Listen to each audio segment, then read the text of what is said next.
Assalamualaikum warahmatullahi wabarakatuh.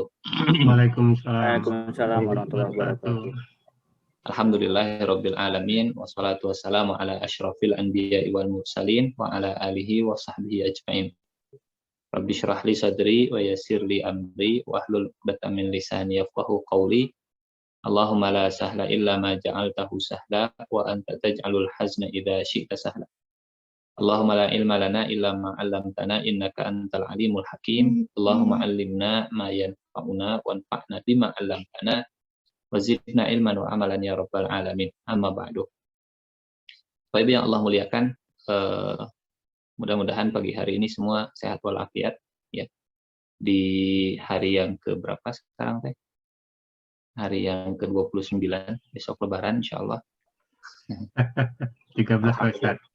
Iya, Masya Allah luar biasa ya. 13. 13. Mudah-mudahan 12 hari ke belakang semua amalan kita diterima Allah Subhanahu wa taala dan hari ini bisa lebih baik dari hari-hari sebelumnya insya Allah.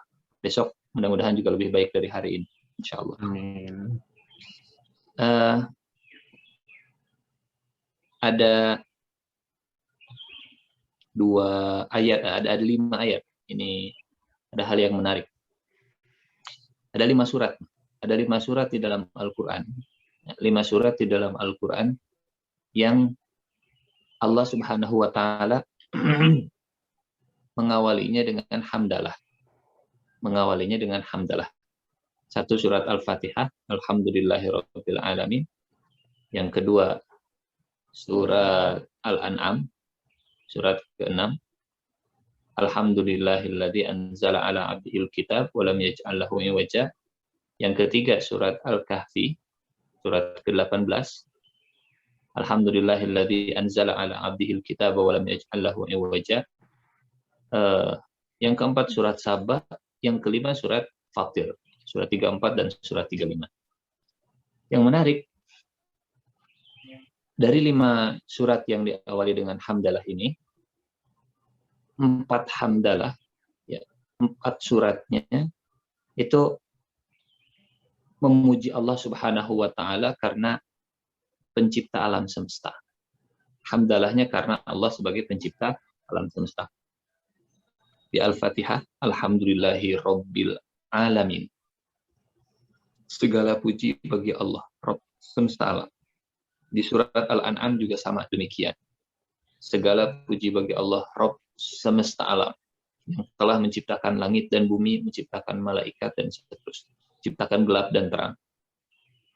Di surat Sabah juga demikian. Di surat Fatir juga sama. Allah yang telah menciptakan langit dan bumi, menciptakan malaikat yang punya sayap, ada yang sayapnya 2, 3, 4, dan ada yang lebih dari itu.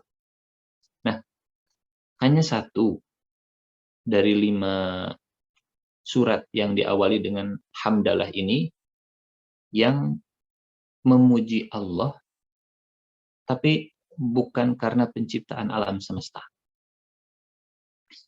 Memuji Allah karena Allah menurunkan Al-Quran. Surat ke-18, surat Al-Kahfi. Alhamdulillahilladzi anzala ala 'abdihil kitab. Segala puji bagi Allah yang telah menurunkan Al-Quran. Apa maknanya? Kang Teteh, Bapak Ibu yang Allah muliakan, hamdalahnya sama, yang dipujinya sama, tapi sebab pujiannya berbeda.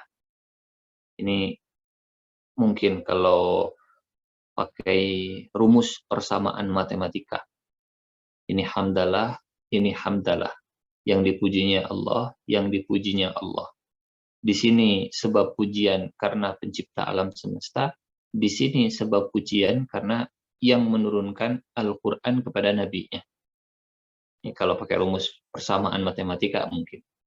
Ini coret, ini coret, ini coret, ini coret, gitunya kalau nggak salah rumus persamaan matematika itu. Mohon maaf ya, pagi-pagi sudah matematika. Mumpung masih seger lah. Jadi mudah-mudahan masih ada sisa sahurnya. Sehingga yang muncul itu bahwa alam semesta sama dengan Al-Quran. Nilainya alam semesta itu sama dengan nilainya Al-Quran. Karena Allah memuji dirinya sebagai pencipta alam semesta, dan Allah memuji dirinya sebagai yang menurunkan Al-Quran kepada hambanya. Jadi nilai alam semesta yang ada di sekitar kita, yang kita lihat dan yang tidak kita lihat, sama dengan nilai 30 juz Al-Quran, sama dengan nilai 114 surat, sama dengan nilai 6.000 sekian ayat. Jadi kalau alam semesta itu dipres, di-coding dalam bacaan, maka nilainya adalah Al-Quranul Karim. Sehingga Bapak Ibu yang Allah muliakan, Akang Teteh yang Allah muliakan, Al-Quran ini sering disebut sebagai tanda-tanda keagungan Allah, ayat qauliyahnya. Kalau alam semesta, tanda-tanda keagungan Allah, ayat kauniyahnya. Antara kauniyah dengan qauliyah, sumbernya satu. Tidak ada yang bertentangan antara fenomena di alam semesta dengan apa yang digambarkan oleh Allah di dalam Al-Quranul Karim. Ya. Ilmu pengetahuan yang ada di dalam Al-Quran adalah ilmu pengetahuan yang ada di alam semesta. Bahkan boleh jadi yang ada di alam semesta ini masih kalah lengkap dibandingkan dengan yang ada di Al-Quranul Karim. Karena di alam semesta kita tidak bisa melihat surga dan neraka. Di dalam Al-Quran kita bisa melihat ada surga, ada neraka. Ini yang pertama. Ternyata, Kang Teteh, Bapak Ibu yang Allah muliakan, bukan hanya 5 surat tadi, ada surat-surat lain yang senada ya dengan hal tersebut. Misal contohnya, ada 2 surat di dalam Al-Quran yang diawali dengan tabaroka. Tabaroka. Pertama dalam surat Al-Mulk. Dalam surat Al-Mulk, Tabarakalladzi biyadihil mulku wa huwa ala kulli syai'in qadir. Maha suci Allah yang dalam genggamannya seluruh kerajaan langit dan bumi. Tabaraka yang kedua ada di dalam surat Al-Furqan, surat ke-25. Tabarakalladzi nazzala al-furqana ala 'abdih. Maha suci Allah yang telah menurunkan Al-Quran kepada hambanya. Tabaraka yang pertama bicara kekuasaan di alam semesta.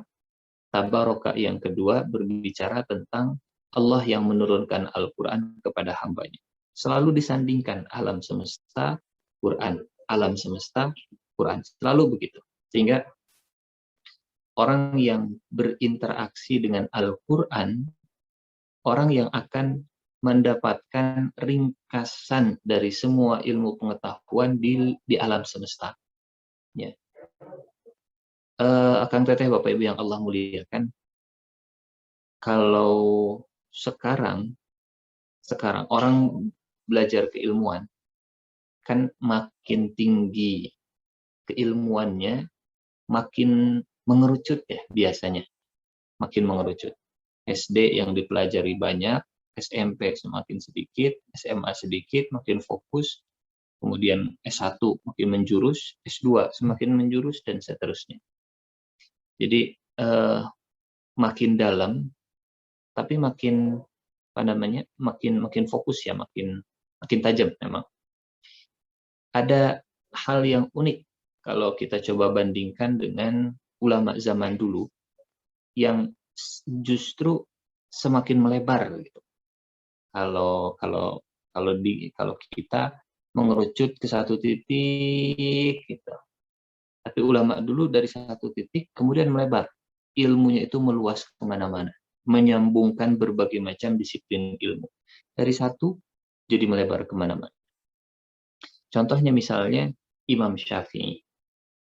Selain beliau sebagai sebagai seorang ulama, beliau juga sebagai ahli biologi, ya, beliau juga sebagai orang yang paham tentang sosiologi, ilmu kemanusiaan, ilmu firasat, dan seterusnya. Dan lain-lain. Sehingga menarik kalau misalnya kita menggali kenapa ada perbedaan seperti itu. Salah satu sebabnya karena mereka memulai karir keilmuannya dari Al-Quran yang merangkum seluruh alam semesta, dikaji di dalam 6.000-an ayat, mulai dari sini, kemudian setelah itu mau ke kedokteran, silahkan. Mau lanjut mempelajari ilmu agama, silahkan. Seperti Ibnu Sina, hafal Al-Quran di usia masih belia. Mau lanjut ke pemerintahan, silahkan. Seperti sosok Umar bin Abdul Aziz. Mau ya, seperti Imam Syafi'i. Mau menggali ilmu hadis, silahkan. Mulainya dari Al-Quran, rangkuman ilmu alam semesta, setelah itu silahkan lanjut. Sehingga, apa kalau kata orang Sunda itu, masagi itu, ngotak ilmunya itu, nyambung, dan dengan berbagai macam disiplin ilmu, karena sejak awal dia sudah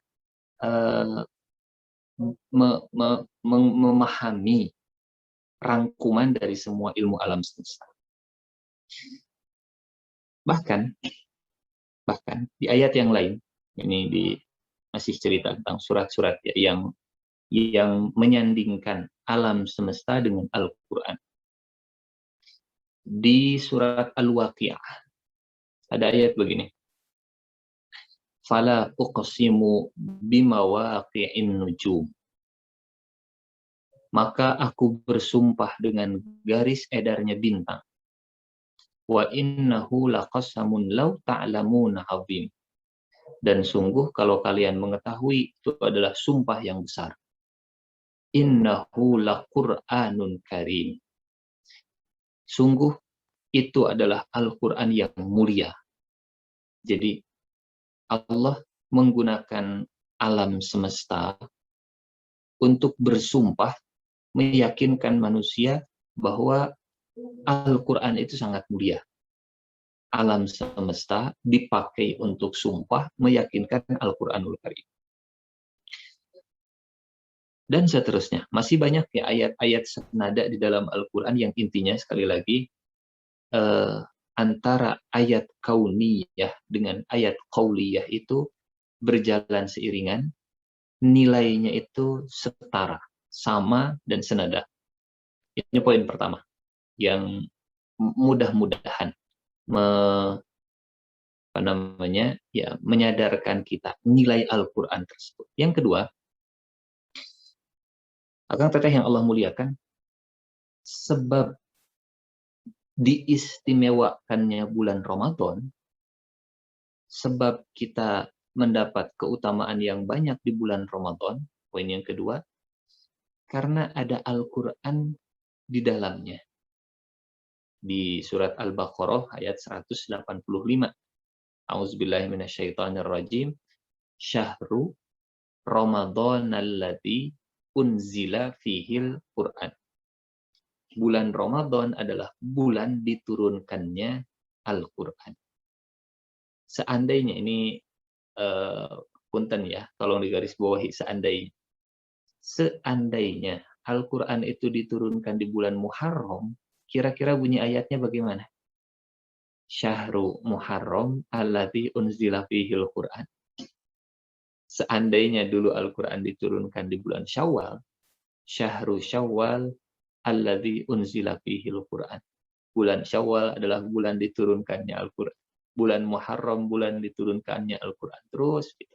Sehingga sebab keistimewaan bulan Ramadan karena Allah menurunkan Al-Quran di bulan Ramadan. Dan bukan hanya itu.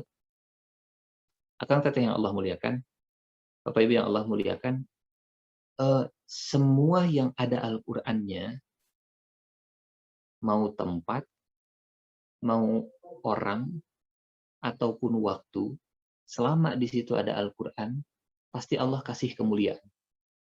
Contoh, siapa malaikat yang paling mulia? Malaikat Jibril. Kenapa? Karena malaikat Jibril yang menurunkan Al-Quran. Siapa manusia yang paling mulia? Nabi Muhammad. Karena Nabi Muhammad manusia yang menerima Al-Quran. Kota apa yang paling mulia? Kota Mekah dan kota Madinah. Kenapa? Karena di kota itulah turunnya Al-Quran. Malam apa yang paling mulia? Malam Lailatul Qadar. Kenapa? Karena malam itu malam turunnya Al-Quran. Bulan apa yang paling mulia? Bulan Ramadan. Kenapa? Karena bulan Ramadan bulan turunnya Al-Quran. Jadi nempelnya di orang jadi kemuliaan, nempelnya di waktu jadi kemuliaan, nempelnya di tempat jadi kemuliaan. Jadi rahasia kemuliaan itu adalah Al-Quran. Ada Quran, ada kemuliaan. Jauh dari Quran, jauh dari sebab kemuliaan. Nah, kalau Al-Qurannya sama, Al-Quran yang dulu memuliakan Ramadan, Al-Quran yang dulu memuliakan Lailatul Qadar, Al-Quran yang dulu memuliakan Rasulullah, Al-Quran yang dulu memuliakan Malaikat Jibril, maka Quran yang sama juga akan memuliakan kita. Selama Qurannya sama, maka insya Allah kemuliaannya juga akan sama. Jadi waktu kita akan mulia kalau waktu kita terisi dengan Al-Quran. Rumah kita akan mulia kalau di rumah kita juga ada Al-Quran. Ya, bukan sekedar mushafnya, tapi interaksi. Yang ketiga, kita akan mulia, waktu kita akan mulia, rumah kita juga akan mulia. Tempat kerja kita juga akan mulia kalau di tempat kerja kita ada Al-Quran. Ini poin yang kedua. Ya. Sebab dan rahasia kemuliaan itu selama ada Al-Quran di sana. Nah, Kang Teteh yang Allah muliakan, tapi ya kemuliaan yang akan diberikan oleh Al-Quran tergantung dari sejauh mana interaksi kita dengan Al-Quran. Nah, tadi mau mukadimah, baru kita mulai. Baru kita. Jadi bukan karena Ustadz di rumah saya alhamdulillah numpuk tuh Al-Quran. 100 Al-Quran ada, tapi kok saya nggak mulia-mulia ya kayaknya. Bukan ada Qurannya, tapi interaksi kitanya dengan Al-Quran. Jadi ini poin yang ketiga, poin utamanya. Pendahuluan sudah, bab 1, bab 2, sekarang bab 3. Bapak Ibu yang Allah muliakan, Akang Teteh yang Allah muliakan, yang menentukan kadar kemuliaan seseorang adalah sejauh mana, sebesar apa interaksinya dengan Al-Quran. Makin masif, makin banyak, makin dekat interaksinya dengan Al-Quran, makin banyak juga Al-Quran memberikan kemuliaan. Kita mulai ya. Interaksi yang paling minim, interaksi yang paling yang paling mudah. Apa yang paling mudah dari interaksi dengan Al-Quran? Yang paling mudah yang pertama adalah mendengarkan. Mendengarkan. Tentu ya bagi kita beriman kepada Al-Quran itu sudah selesai, ya, sudah selesai. Artinya saya anggap yang hadir di sini ini Bu Nisa, saya ada was-was ditatap terus-terusan dari pekan kemarin. Ada ya ada Dokter Rahmi, Dokter Petrin, ada Dokter Eko dan Dokter Bari dan yang lainnya juga. Interaksi yang paling mudah itu mendengarkan, menyimak, nyetel MP3,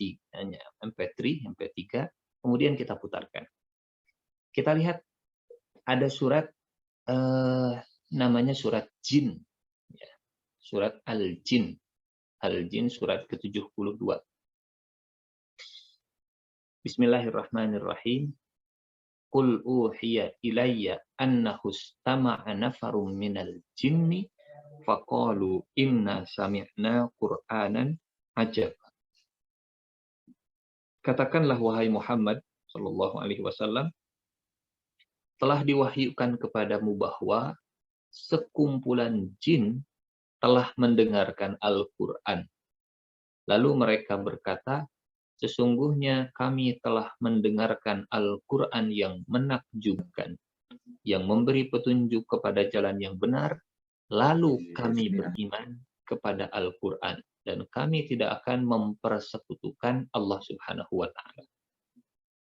Bangsa jin, interaksi pertama dengan Al-Qurannya, mereka mendengarkan Al-Quran.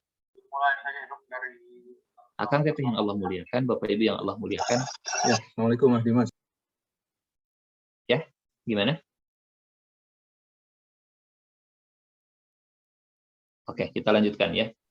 Akang teteh yang Allah muliakan, karena mendengarkan saja itu sudah jadi sebab Allah menurunkan rahmat kepada kita. Mendengarnya saja itu sudah jadi sebab rahmat.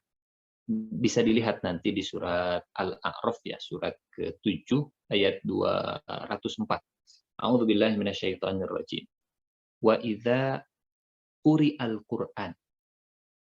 Dan kalau dibacakan kepadamu Al-Qur'an, fastami'u lahu wa ansitu la'allakum turhamun. Dan apabila dibacakan Al-Qur'an, ini berarti kita mendengarkan. Maka dengar baik-baik, perhatikan dengan tenang, agar kalian mendapat rahmat. Jadi ada hal yang harus digarisbawahi, bukan sekedar dengar selewat, tapi memang dengarnya itu dengar menyimak. Ada orang yang mendengar, oh kedengaran suara mobil lewat. Itu bahasa Arabnya sami'a, mendengar sekilas. Tapi kalau menyimak, ya mendengar dengan seksama, bahasa Arabnya istama'a. Ada sami'a, ada istama'a. Kalau sami'a mendengar sekilas, kalau istama'a itu mendengar dengan seksama. Sehingga bahasa Al-Qur'annya juga bukan bukan sami'a, tapi istama'a. Qul uhiya ilayya annahu istama'a nafarun. Wa idza quri'al Qur'anu fastami'u lahu wa ansitu la'allakum turhamun. Jadi interaksi yang pertama, kita setel murattal, kemudian kita menyimak dengan seksama, mendengarkan dengan seksama. Ustaz, bagaimana kalau misalnya kita nggak bisa fokus menyimak, tapi kita setel murattalnya? Itu juga bagus, jauh lebih baik daripada tidak menyimak sama sekali. Misalnya kita lagi naik mobil, berangkat ke rumah sakit, kemudian kita setel murattal, kita setel tilawah, kita setel ngaji, dan kita fokus ke jalan karena kita lagi ngejar waktu, jadi kebut-kebutan. Misal contohnya, itu jauh lebih baik daripada tidak nyetel sama sekali atau malah nyetel yang lain misalnya. Ini yang pertama, menyimak. Dengan menyimak saja Allah akan menurunkan rahmat. Dengan menyimak saja Allah akan memberikan kemuliaan. Bahkan ada cerita yang saya kira ini cerita lucu ya. Seabu Jahalnya Abu Jahal, Abu Jahal itu senang dengar Rasulullah ngaji. Jadi sebenarnya orang-orang musyrik Mekah itu mereka kagum dengan kandungan Al-Quran. Gaya bahasanya itu nggak bisa ditandingin. Kalau kita belajar bahasa Arab, kemudian mengaplikasikan ke Al-Quran, itu nggak ada tandingannya. Dan orang-orang musyrik Mekah, mereka tahu hal itu. Tapi mereka, ya nggak semua orang tahu mereka bisa dapat hidayah, kan gitu ya. Saya tahu ini benar, tapi belum tentu saya bisa mengikuti yang benar. Saya tahu ini salah, belum tentu saya juga bisa menjaga diri dari yang salah. Abu Jahal, Abu Sufyan dengan Akhnas bin Syuraik. Tengah malam mereka itu datang ke rumahnya Rasulullah, dan Rasulullah kalau tengah malam beliau bangun, kemudian sholat, ngajinya agak kencang. Beliau ya kedengeran lah keluar rumah sedikit, beliau sholat malam. 3 orang ini di sisi rumah yang berbeda. Abu Jahal di sini, Abu Sufyan di sini, Akhnas di sini. Sampai terbit fajar, mereka pulang. Pas pulang, ketemu di tengah jalan. Nah, Akang Jahal ada di dia. Kenapa Akang Sufyan ada di dia? Ari Akhnas kenapa ada di sini? Akhirnya mereka tahu sama tahu lah. Dari rumahnya Muhammad ya. Iya sih. Tadi kita mendengarkan Muhammad. Sudah, cukup kita bertiga yang tahu sama tahu. Jangan sampai kita ulangi lagi. Kita janji nggak usah datang ke rumah Muhammad lagi. Cukup di antara kita bertiga saja yang tahu. Akhirnya mereka pulang. Besok malam, masing-masing punya pikiran yang sama. Tadi malam kan kita sudah janjian, nggak akan datang. Yang lain nggak akan datang. Sayalah yang datang. Abu Jahal mikir begitu, Abu Sufyan mikir begitu, Akhnas mikir begitu.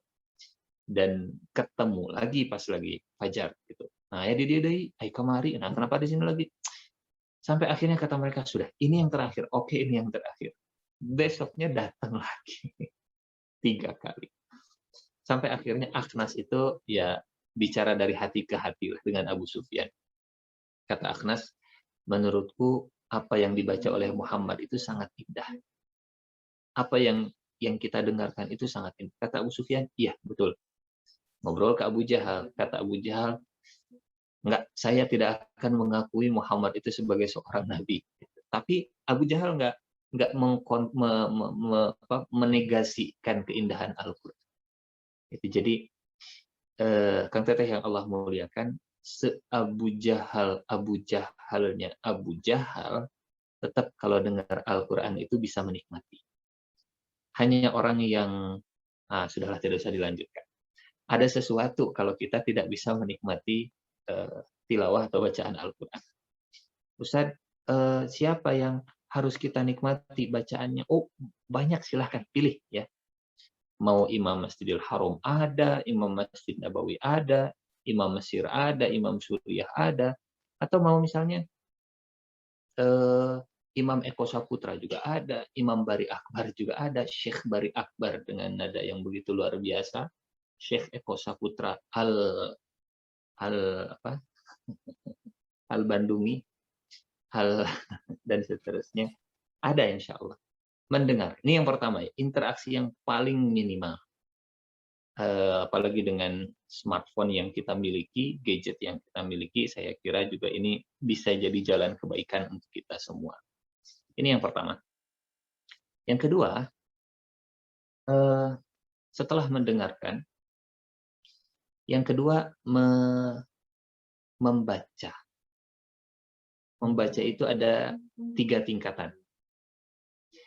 Ada membaca dengan standar wajib, ada membaca dengan standar sunnah, ada membaca dengan standar seni. Wajib, sunnah, seni. Minimal dalam membaca, interaksi kita yang kedua, minimal membacanya dengan yang wajib, standar wajib. Apa maksudnya standar wajib, standar sunnah, dan standar seni?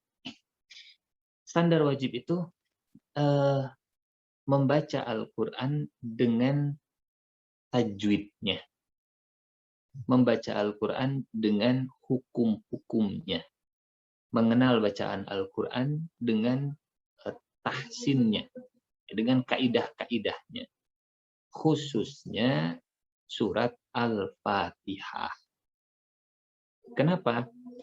Karena Kang Teteh yang Allah muliakan, membaca surat Al-Fatihah kalau tidak fasih, kalau tidak tepat, kalau tidak benar, khawatir sholat kita jadi tidak sah.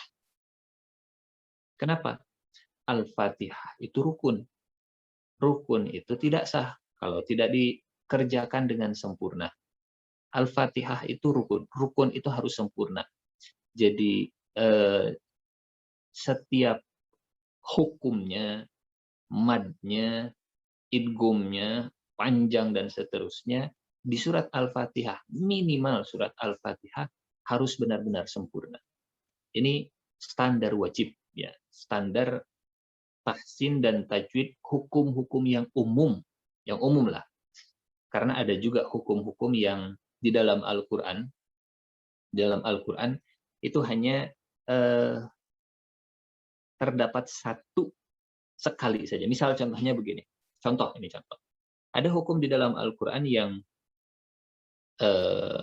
kalau kita membacanya, kita harus memonyongkan itu, memajukan bibir kita, di dalam surat Yusuf misalnya ada ayat begini, ya abana malaka la ta'manna, malaka ya la ta'manna, hurufnya tidak dibaca dhammah tapi bibirnya monyong. Karena biasanya kalau bibirnya mengumpul, monyong itu kan dhammah ya. Nu.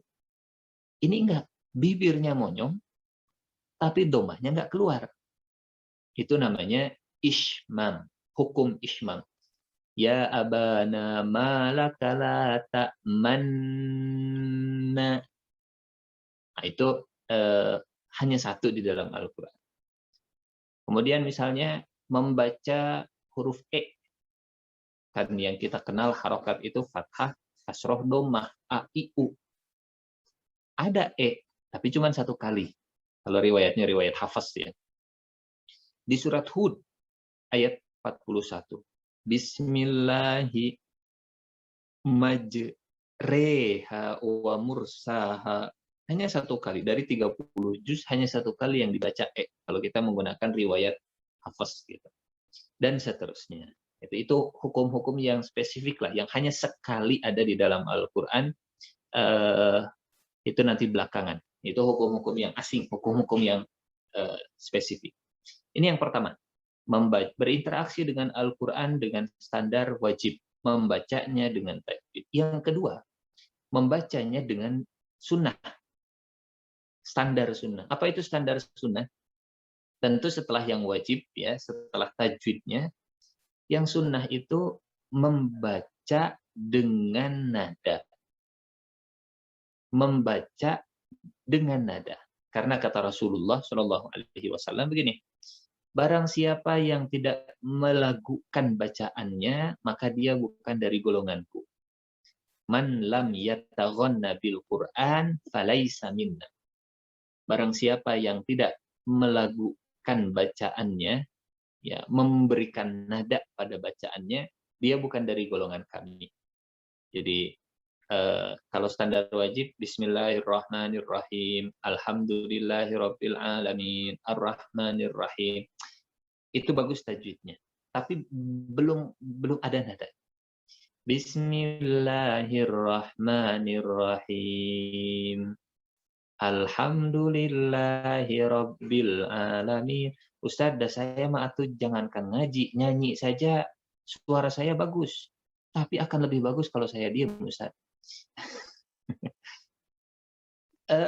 Enggak harus yang seperti Imam Masjidil Haram. Dengan nada standar misalnya rumus naik, datar turun. Bismillahirrahmanirrahim. Alhamdulillahirabbil alamin. Ar-Rahmanirrahim. Maliki yaumiddin.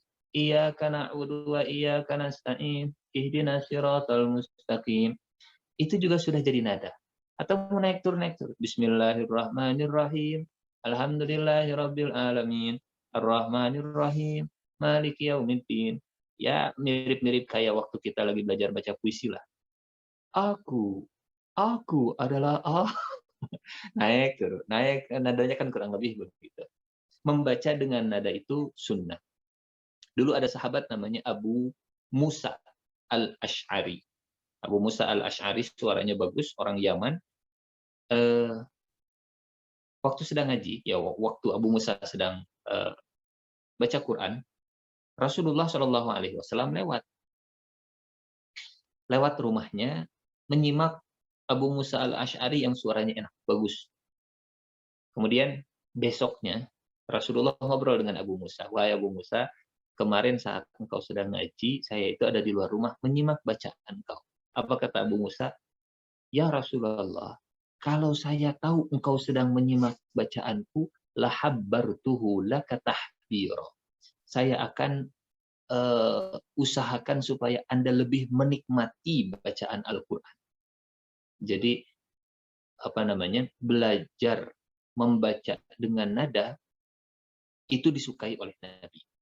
Terlepas dari Kang Teteh yang Allah muliakan, terlepas dari apakah membacanya, belajar nadanya harus seperti belajar nada musik misalnya, itu nggak selalu harus demikian. Yang penting mah kasih nada, walaupun langgam itu ternyata macam-macam. Ada bayati, ada ada nahawan, ada hijaz, ada syika, ada soba, dan seterusnya. Macam-macam lah. Orang pesantren biasanya banyak belajar seperti ini. Bahkan kalaupun membaca Al-Quran dengan do re mi gitunya, ada beberapa ayat yang bisa. Yang penting, yang wajibnya jangan ditinggalkan. Misal, ini dulu waktu saya belajar. Contoh. Ini dari bawah ke atas, dari atas ke bawah. A'udzubillahi minasyaitonirrajim. Wa uzlifatil jannatu lil muttaqina ghaira ba'id. Dari bawah ke atas. Wa uzlifatil jannatu lil muttaqina ghaira ba'id. Dari atas ke bawah. Ayat berikutnya. Hadza ma tu'aduna likulli awwabin hafiz. Do, re, mi, fa, sol, la, si, do, si, la. Bisa, walaupun nggak semuanya harus seperti itu gitu ya. Dan dulu waktu saya belajar, kenikmatan seorang makmum ketika dapat imam yang baca Qur'annya itu bernada, akan jauh lebih khusyuk, jauh lebih menikmati. Ngerti mah henteu, tapi minimal dia menikmati.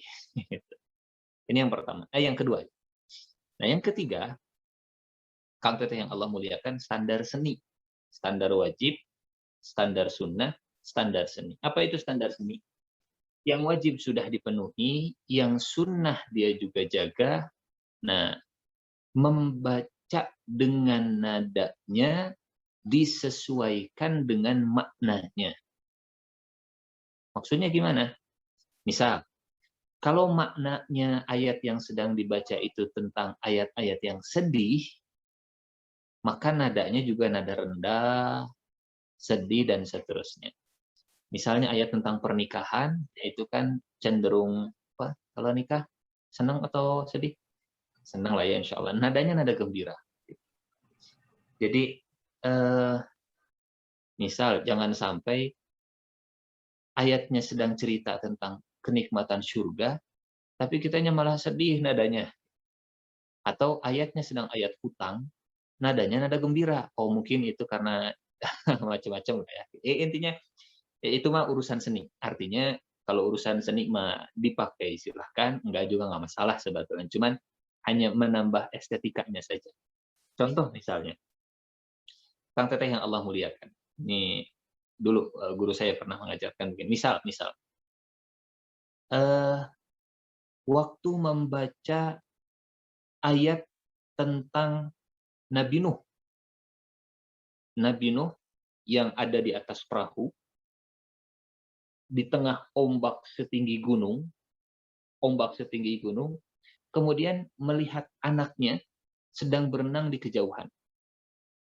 Kira-kira, kan anaknya, Nabi Nuh itu langsung manggil anaknya. Nah, sini naik ke atas perahu. Kira-kira Nabi Nuh manggil anaknya itu teriak atau bisik-bisik? Pasti teriak. Ombak setinggi gunung, anaknya jauh, pasti Nabi Nuh teriak. Hingga kata guru saya, usahakan ketika membaca ayat tersebut, adanya di surat Hud, ya silahkan kalau yang sedang memegang Al-Quran bisa sambil dilihat. Surat ke-11, surat Hud, ayat ke-41 kalau tidak salah. Coba kita cek ya, saya cek dulu. Iya, di ayat ke-42. Jadi kalau standar wajib dibacanya wahia tajri bihim fi maujin kal jibal. Tajwidnya benar. Wahia tajri bihim fi maujin kal jibal. Itu standar sunnah, sudah ada nada-nadanya sedikit. Standar seni wahia tajri bihim fi maujin kal jibal. Usahakan ketika membaca jibal nadanya naik. Kenapa nadanya naik?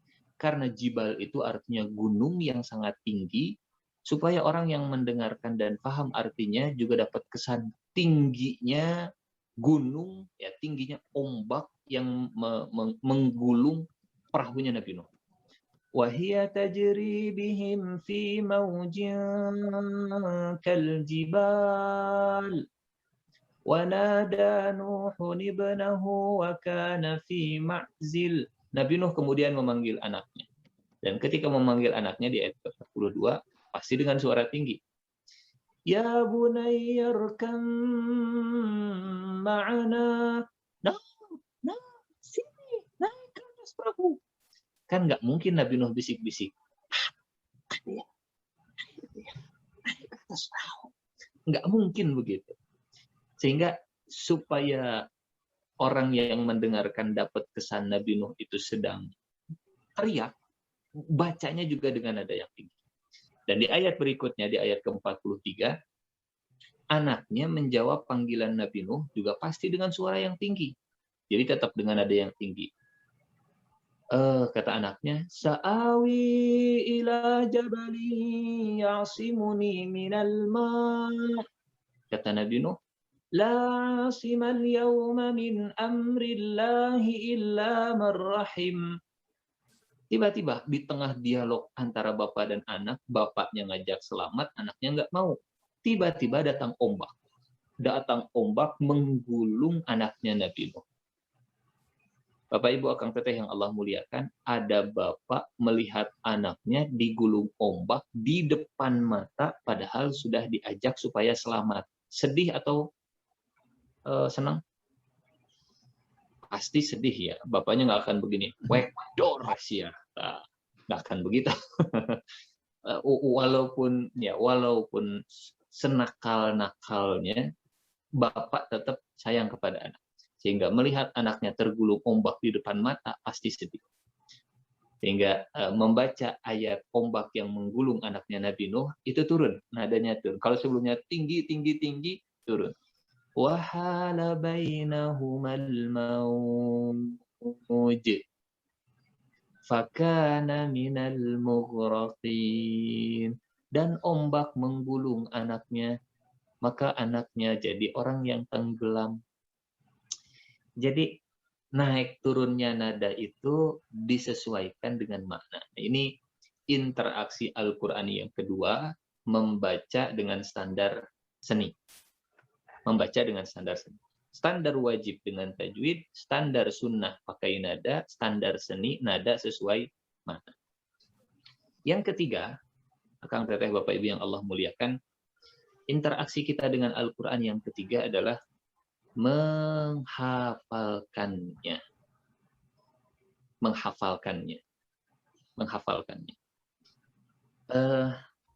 Punten.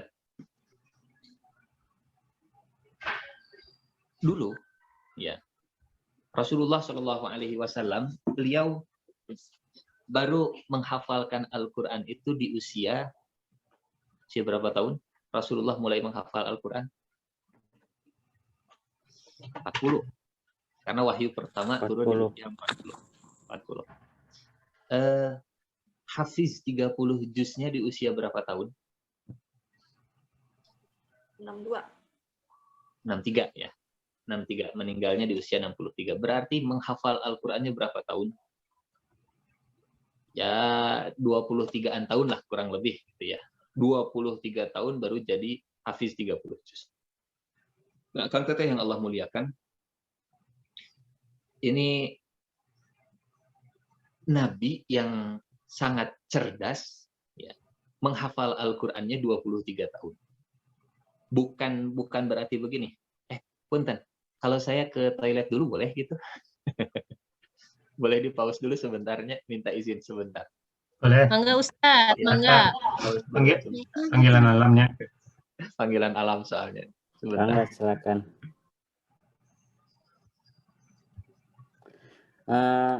Mangga nanti buat teman-teman, kalau ada mau pertanyaan, silakan bisa langsung diaktifkan mikrofonnya, atau mungkin bisa juga diketik di kolom chat ya. Gitu. Masya Allah ya teman-teman.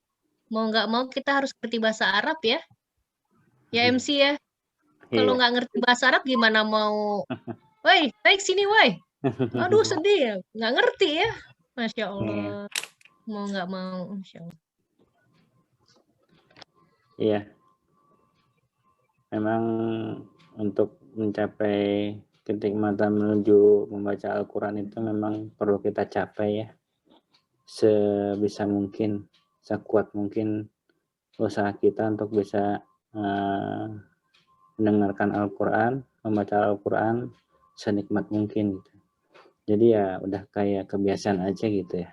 Jadi bukan satu hal keterpaksaan atau satu kewajiban yang hanya sekedar kita tunaikan begitu saja gitu.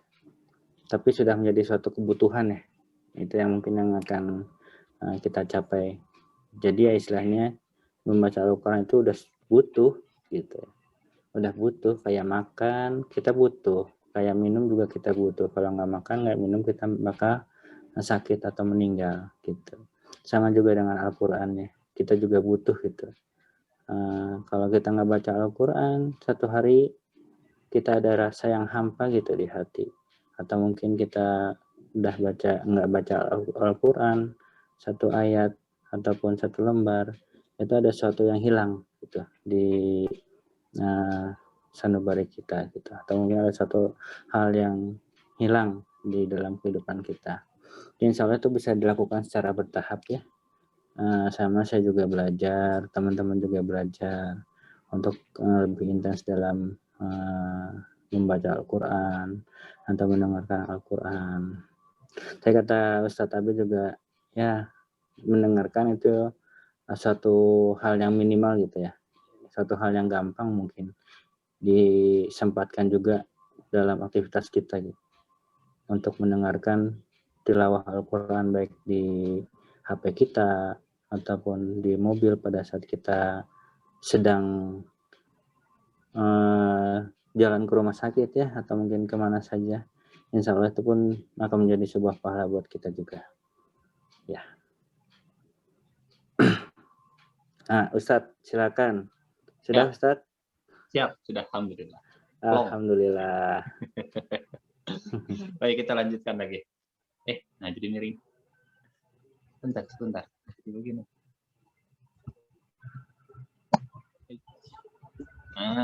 Ya, siap. Baik, Akang Teteh, Bapak Ibu yang Allah muliakan, kita kembali lanjutkan. Yang ketiga ya, menghafalkan Al-Quran. Rasulullah Shallallahu Alaihi Wasallam mulai dari usia 40, hafiz di usia 63. Ini bukan berarti entarlah nunggu usia 40 dulu, enggak ya, bukan begitu. Usia kita belum tentu nyampe 40 dan belum tentu nyampe juga ke 63. Tapi ya berdoa berharap boleh, cuman yang namanya ajal kan kita nggak tahu, bisa Mas Eko duluan, saya belakangan, atau saya belakangan, Dokter Eko duluan. Saya duluan gitu. Nggak ada yang tahu lah intinya. Jadi kita bisa mulai dari sekarang, sedikit-sedikit mencicil hafalan Al-Quran. Saya ada beberapa majelis taklim ibu-ibu yang lolita. Apa itu lolita? Lolos 50 tahun. Kalau kita kan masih balita semua ya. Masih bawah 50 tahun semuanya. Ada majelis taklim ibu-ibu yang lolita. Kemudian ibu-ibu ini mereka punya semangat, Ustadz, pengen ngapalin Al-Quran. Ayo, kalau pengen ngapalin Quran. Tapi kumaha ada ibu mah geningan, ibu mah sudah beginilah faktor U dan seterusnya. Ayo kita bikin program sama-sama. Akhirnya kita bikin program namanya Tariris. Tariris, mungkin pernah apa Tariris itu? Kalau bahasa Indonesianya Tariris itu kedinginan. Tariris. Tapi Tariris ini singkatan. Tahfiz, Ri, 1 hari, Ris, 1 baris. Tahfiz, 1 hari, 1 baris. Tariris. Bapak Ibu akan teteh yang Allah muliakan, kita coba hitung-hitungan ya. Dulu ini hitung-hitungannya. Kita hitung-hitungan. Al-Quran itu ada berapa juz? 30 juz. Sama ya. Mudah-mudahan nggak seperti cerita. Ada pejabat datang ke satu pesantren, ceritanya masyhur mungkin ya. Pejabat datang ke satu pesantren, kemudian kiainya ngasih tahu manggil santri yang hafiz 30 juz. Pak, ini kita punya santri sudah hafiz 30 juz. Wah, hebat kamu, nak. Berapa juz lagi sisanya? Berarti memang tidak tahu berapa juz Al-Quran. Al-Quran ada 30 juz. 1 juznya, Kang Teteh, Bapak Ibu yang Allah muliakan, 1 juznya itu 20 halaman. Rata-rata 20 halaman. Standar kalau cetakan Al-Quran Madinah, biasanya 20 halaman. 1 halaman itu 15 baris. 15 baris. 15 baris itu sudah termasuk kop surat. Apa namanya kop surat? Pokoknya yang ada kotaknya, kemudian ada tulisan An-Naba. Kotak, ada tulisan Al-Baqarah. Kop surat lah, sebut demikian. Sudah termasuk kop surat, dan di bawah kop surat Bismillahirrahmanirrahim. Ya sudah termasuk 15 baris itu. Dan itu mah nggak usah dihafalkan ya. Kop surat Bismillahirrahmanirrahim amma yatasaalun. Nggak usah dihafalkan. Jadi 15 baris sudah termasuk. Sekarang kita hitung-hitungan. Kalau 1 hari 1 baris, 1 juz bisa khatam, bisa hafiz berapa lama? Kata Dr. Sari Rahmani, 300 hari. Masya Allah, matematikanya jagoannya Dr. Sari ini. Sepertinya sarapannya, sahurnya tadi banyak. 1 juz itu 300 baris. Kalau 1 hari 1 baris, berarti 1 juz itu 10 bulan. Ya, 300 hari lah, 10 bulan. 10 bulan saya kira itu waktu yang cukup bagi seorang yang beraktivitas sebagai dokter, sibuk dan seterusnya. 1 hari 1 baris saja. 1 hari 1 baris. Sisanya 2 bulan terakhir itu untuk mengulang hafalan, memurojaah hafalan keseluruhan. Dicoba dipraktek,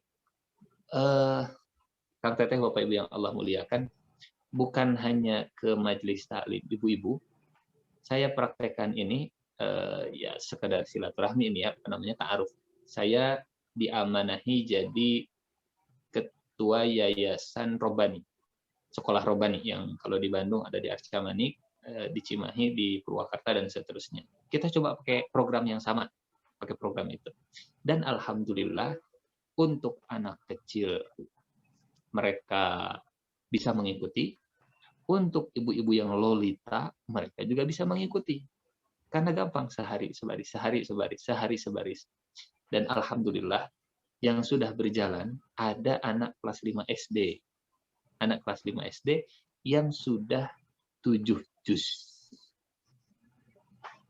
Ternyata, ya setelah berjalan secara konsisten sehari sebaris, sehari sebaris, sehari sebaris, sehari sebaris, itu biasanya begini, kagok ya, sehari cuman sebaris. Kita punya waktu yang lama, yang panjang, gampang menghafal sebaris itu, nambahlah 2 baris. Kan Teteh, kita hitung-hitungannya. Kalau 1 juz itu 1 tahun, 1 juz 1 tahun, karena kan tadi 10 bulan, ya, 10 bulan dan 2 bulan sisanya murojaah. Kalau 1 juz 1 tahun, berarti 30 juz berapa tahun? 30 tahun. 30 tahun. Sekarang kan usia kita baru 17 tahun semuanya ya.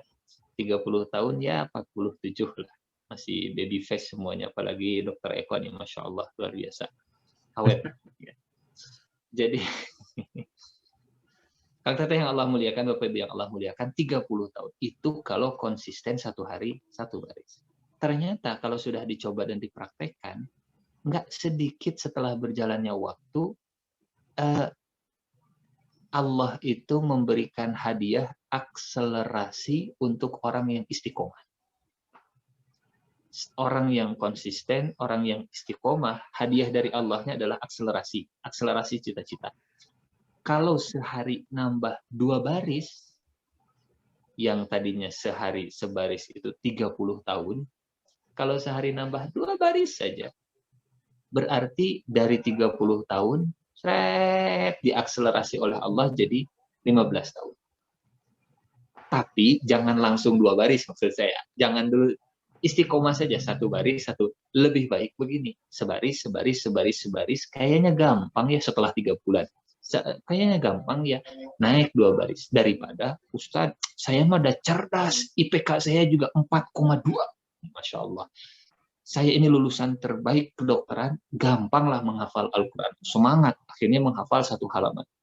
Sehalaman tiap hari, setelah 3 bulan, setengah halamannya turun. Daripada nambah waktu, nambah turun, mendingan sedikit, tapi nambah waktu, nambah banyak. Nah, Kang Teteh yang Allah muliakan, ya, dengan 1 hari 1 baris, mudah-mudahan 30 tahun atau lebih cepat dari itu kita bisa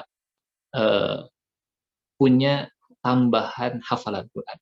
Kerasa bedanya. Kang Teteh mungkin ada yang sedang program ya menambah hafalan. Beda loh rasanya kalau kita punya hafalan baru itu, semangat untuk meningkatkan sholatnya itu beda. Beneran beda gitu. Ada semangat lebih. Saya pengen mengulang hafalan saya. Gimana ya waktu yang paling efisien, efektif? Pas lagi sholat sunnah. Jadi pas kita sholat itu, yang kita baca bukan lagi falak binas, surat favorit, tapi ada tambahan. Sekarang nambah jadi surat An-Naba, nambah jadi surat Al-Mulk, terus seperti itu. Ini interaksi Al-Quran yang ketiga. Menambah hafalan Al-Quran kita. Tidak harus banyak nambahnya. Kenapa? Karena porsi mengulang itu harus lebih banyak daripada porsi nambah. Ini kita hitung-hitung. Kalau sehari 1 baris, kalau 2 hari berarti yang diulang 2 baris. Di hari yang ketiga nambahnya cuma sebaris, tapi yang diulangnya 3 baris. Hari keempat nambahnya cuma 1 baris, tapi yang diulangnya 4 baris. Hari kelima nambahnya sebaris, yang diulangnya harus 5 baris. Sehingga nambah itu jangan banyak-banyak, yang harus diperbanyak adalah mengulangnya. Ini boleh jadi hikmah kenapa Rasulullah Shallallahu Alaihi Wasallam walaupun cerdas, ya, walaupun beliau pintar, tapi Rasulullah Shallallahu Alaihi Wasallam menerima Al-Quran itu dengan dengan sedikit-sedikit. Nah, Kang Teteh nanti bisa lihat di surat Al-Furqan, ya. Di surat Al-Furqan, surat ke-25, ayat saya cek, khawatir saya salah ayat. Surat Al-Furqan, surat ke-25, ayat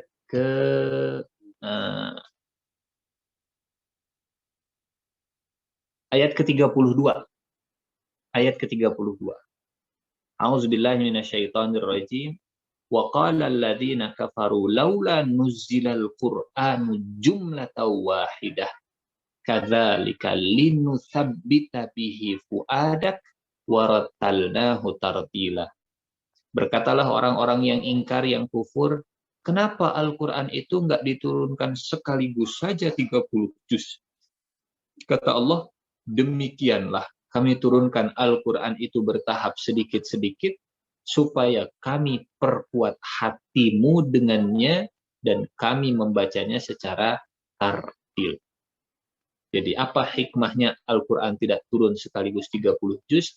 Karena Allah pengen yang sedikit tapi kuat di hati, yang sedikit tapi lebih bermakna di pikiran kita, itu jauh lebih baik daripada yang 30 juz. Sehingga ya satu baris tapi istiqomah lebih baik. Yang penting nempel. Mudah-mudahan bisa diprogramkan. Mau tariris silahkan. Untuk para dokter mah satu hari satu baris terlalu sedikit, Ustaz. Enggak, silahkan. Satu hari satu juz dihafalkan. Ini yang ketiga. Yang keempat, Kang Teteh, Bapak Ibu yang Allah muliakan, satu membaca, satu mendengarkan, dua membaca, tiga menghafalkan. Yang keempat, mentadabburi, memahami kandungannya, menggali kandungannya, mentadabburi. Dulu, Bapak Ibu yang Allah muliakan, Kang Teteh, di zaman para sahabat, sebelum minuman keras itu diharamkan, sebelum khomer itu dilarang oleh Allah Subhanahu wa Ta'ala, para sahabat banyak yang mabuk, ya. Banyak para sahabat yang mabuk sebelum diharamkan. Bukan berarti, Ustaz, para sahabat juga pernah mabuk. Padahal mereka kan generasi terbaik. Betul, para sahabat mereka pernah mabuk sebelum diharamkan. Bahkan lebih dari itu, para sahabat itu banyak yang dulunya mempersekutukan Allah. Betul? Para sahabat dulunya banyak yang syirik. Jadi jangan melihat masa lalunya, tapi lihat sekarang mereka ada di mana. Setiap orang punya masa lalu, setiap orang punya masa depan. Mungkin masa lalunya hitam, boleh jadi masa depannya putih. Boleh jadi sekarang itu ya mungkin tidak dipandang oleh orang, besok mungkin tidak dipandang lagi. Atau dipandang insya Allah besoknya. Bapak Ibu Kang Teteh yang Allah muliakan, ketika para sahabat masih suka mabuk-mabukan, di surat An-Nisa, surat ke-4 ayat 43, Allah melarang para sahabat mendekati sholat dalam keadaan mabuk. Ya ayyuhalladzina amanu la taqrabus shalah wa antum sukaro. Wahai orang yang beriman, jangan mendekati sholat dalam keadaan kalian mabuk. Kenapa? Hatta ta'lamu ma taqulun. Sampai kalian ngerti apa yang kalian baca lagi sholat. Jadi orang mabuk dilarang dekat-dekat sholat. Memang mabuknya belum dilarang. Orang mabuk dilarang dekat-dekat sholat. Kenapa? Supaya dia ngerti dulu apa yang sedang dia baca. Nah, kita mah mabuk henteu ngerti oge henteu. Dulu mah para sahabat dilarang mendekati sholat karena mereka mabuk, sehingga nggak ngerti. Kita mah mabuk enggak, ngerti juga enggak. Sehingga ini jadi interaksi kita yang keempat. Jangan sampai sholat kita seperti sholatnya orang mabuk. Gitu. Baca kemana, ngertinya juga tidak. Minimal yang kita pahami, yang kita tadabburi adalah surat-surat pendek yang biasa kita baca. Kalau Al-Fatihah mah wajib lah ya, itu jadi surat yang harus kita tadabbur. Dan jalan mentadaburi itu adalah membaca tafsir. Kalau terjemahan, ya itu jadi apa ya? Itu mah jadi gerbang saja. Nggak cukup terjemahan, tapi harus lanjut ke tafsir. Nanti insya Allah kita akan disampaikan ke tadabbur. Jadi urutannya terjemah, tafsir, nyampai ke tadabbur. Endingnya itu adalah tadabbur. Jalan tadabbur adalah tafsir. Pintu pembuka tafsir adalah terjemahan. Memang apa bedanya terjemahan dengan tafsir? Bapak Ibu Akang Teteh yang Allah muliakan, tidak selamanya alih bahasa itu mewakili bahasa aslinya. Nggak selamanya. Bahkan, ini sebagai contoh, kalau misalnya kita mau melihat di dalam Al-Quran, misalnya ya, di surat Al-A'raf, surat ke-7. Ini punten karena kita judulnya berinteraksi dengan Al-Qur'an. Jadi contoh-contohnya ayat-ayat Al-Qur'annya juga banyak kita angkat. Di surat Al-A'raf surat ke-7 ayat 198 ini sebagai contoh. A'udzubillahi minasyaitonirrajim wa in tad'uhum ilal huda la yasma'u wa tarahum yanzuruna ilaika wa hum la yubsirun. Dan kalau kalian melihat berhala itu melihat kalian, padahal berhala itu tidak melihat. Itu terjemahan yang kita dapatkan di Al-Quran. Kalau kalian melihat berhala itu melihat kalian, padahal berhala itu tidak bisa melihat kalian. Terjemahan bahasa Indonesianya melihat, melihat, melihat. Tapi lihat, redaksi bahasa Arabnya beda-beda. Taro, yanzur, yubsir. Ini kalau diterjemahkan ke bahasa Indonesia, to look, to see, to watch. Terjemahannya melihat, melihat, melihat gitu. Padahal dalam bahasa aslinya mungkin punya maknanya tersendiri.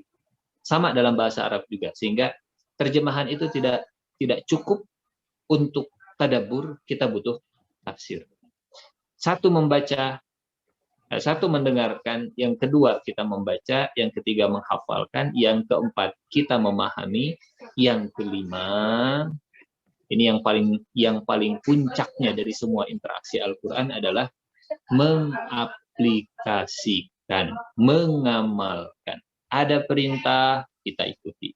Ada larangan, kita jauhi. Ustaz, kan ayat Al-Quran ada banyak nih. Ada banyak. Yang harus kita ikuti itu yang bagaimana? Sahabat Abdullah bin Abbas, beliau punya rumus. Rumusnya unik, menarik. Kata sahabat Abdullah bin Abbas begini.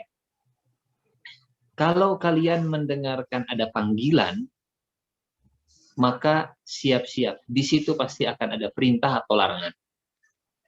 Ya ayyuhalladzina amanu, siap-siap. Pasti ada perintah. Ya ayyuhalladzina amanu, siap-siap. Pasti akan ada larangan. Jadi, seolah Abdullah bin Abbas itu ingin merangkum perintah Allah Subhanahu wa Ta'ala di dalam Al-Quran. Cari ayat yang ada panggilannya, di situ ada perintah atau ada larangannya. Nah, ya ayyuhalladzina amanu dengan ya ayyuhan nas itu total di dalam Al-Qur'an ada 180-an. 92 dan 91. Ya ayyuhalladzina amanu dan ya ayyuhan nas. Sehingga Kang Teteh, Bapak Ibu yang Allah muliakan, semakin tinggi, semakin banyak interaksi dengan Al-Qur'an, semakin banyak juga Allah akan memberikan kemuliaan. Kenapa generasi sahabat mereka sangat mulia? Karena interaksi mereka dengan Al-Quran itu mencakup semuanya. Baca juga iya, paham juga pasti, hafal juga iya, dan mengamalkan juga iya. Kalau mendengarkan, pasti mereka banyak mendengarkan. Makin banyak interaksinya, makin besar juga kemuliaannya yang Allah akan berikan. Makin sedikit juga. Ini beberapa poin dari materi kita pagi hari ini, ada 4 tadi ya. Poin pertama tadi sudah dirangkum mungkin oleh Dr. Eko. Silahkan nanti Dr. Eko yang mereview, atau insya Allah semuanya sudah paham ya. Mudah-mudahan ada manfaat yang bisa diambil dari materi kita pagi hari ini. Karena sebentar lagi azan maghrib, saya kembalikan lagi ke moderatornya Dr. Eko. Silahkan Dok. Assalamualaikum warahmatullahi wabarakatuh.